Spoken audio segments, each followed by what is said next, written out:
In the summer of 1989, this $15 million Beverly Hills estate stood as a landmark of 1980s wealth and the outward appearance of an orderly, successful life. At the head of the family was Jose Menendez, a self-made Hollywood executive who managed his home with the same rigid, uncompromising authority he used in the boardroom. But on the night of August 20th, that image was shattered. Jose and his wife Kitty were executed inside their own home. The attack was so violent, involving multiple blasts from 12-gauge shotguns, that investigators initially looked for ties to organized crime or a professional hit. When detectives combed the house, they hit a dead end.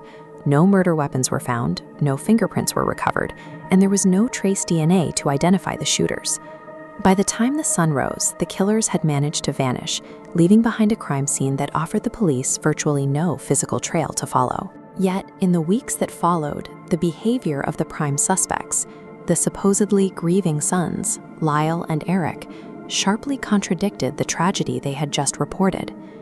Days after the funeral, the brothers began a spending spree totaling hundreds of thousands of dollars, purchasing Rolex watches, a restaurant, and high-end vehicles like this Porsche Carrera. This scale shows the prosecution's dilemma. On one side, police suspicion was high, but a conviction requires evidence, and that side was empty. Even adding a $14 million motive and reckless spending, police lacked the forensic proof to secure an arrest. Despite these red flags, the legal system was at a standstill. Without a direct link to the murders, the brothers remained free to spend their fortune. Crimes that lack physical evidence often remain unsolved until something breaks from within the suspects themselves. Months after the killings, Erik struggled with the secret's weight. His mental state rapidly declined under the crushing pressure of the unpunished crime. Erik eventually sought help, sitting down with his therapist, Dr. Jerome Oziel, and confessing to the entire plot. When Lyle learned that Erik had talked, he confronted the doctor. He issued a direct threat against Dr. Oziel's life if he ever went to the police. Confessions in therapy are typically protected by law. However, once a patient makes a credible threat to harm their doctor, that legal privilege can be revoked. By attempting to silence the therapist through intimidation, Lyle inadvertently provided the legal opening the authorities needed to bypass confidentiality. Fearing for his life, Dr. Oziel took a step to protect himself and create a record of what the brothers had admitted.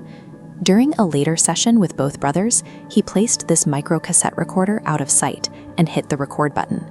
That action transformed a private conversation into a physical, permanent piece of evidence. The investigation finally broke wide open when the therapist's mistress learned about the tapes and brought the information to the police. A single plastic cassette tape provided the confession that months of forensic investigation had failed to find, bringing the brothers' immunity to an end. This recording provided the evidence required for the arrests, leading to the first major televised trial in the United States. The defense presented a different narrative, claiming the brothers were victims of long-term abuse and were acting in what they believed was self-defense. The prosecution, however, focused on the tapes as the definitive record of their motives. This evidence ultimately led to a conviction of life in prison without parole. Decades later, social media movements still debate the brothers' intent and whether they should be released.